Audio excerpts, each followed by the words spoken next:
አሰላሙ አለይኩም ወራህመቱላሂ ወበረካቱ። ያ ጀማዓ እንዴት ናችሁ? እስኪ እና አቡ ዘላን የሚሉትን መልእክት እስኪ እንስማና መልሰን እንመጣለን።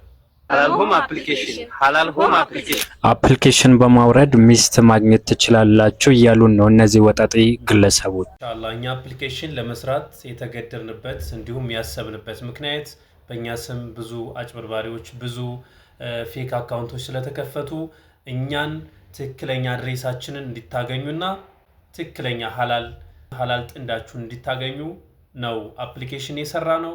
አሁንም ቢሆን እኛን ከማጋባታችን ማንም ሰው ሊያቆመን አይችልም። እኛ ኡማውን ከሐራም ወደ ሐላል ኑ እስካልን እስከጠራን ድረስ እኛን ማንም ሊያግደን አይችልም። ማንም ሐሲድ ወይንም ማንም ምቀኛ እኛ ሰራ የምንሰበር ሰዎች አይደለንም።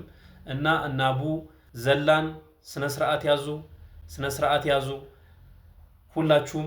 እህቶችን ትዳር እንድትመሰርቱ እናረጋለን ብለው አንዳንድ እህቶች ለትዳር ካላቸው ፍላጎት አንፃር እሱ ጋር ይሄዱና 20 ሺህ ብር 30 ሺህ ብር 60 ሺህ ብር ምናምን ይቀበላቸው ነበር። ምን እስኪ ኤቪደንስ አንጣ እኔ ያጋባችኋለሁ ብዬ 30 ሺህ ብር 60 ሺህ ብር የተቀበልኩትን ኤቪደንስ አንጣ።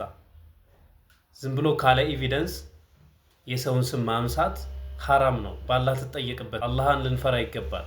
እና እንደና አቡ ዘላን ያላችሁ የሰውን የዩቲዩብ መልቀሚያ የምታደርጉ አላህን ልትፈሩ ይገባል። አላህን ፍሩ። ካለ ኤቪደንስ አታውሩ።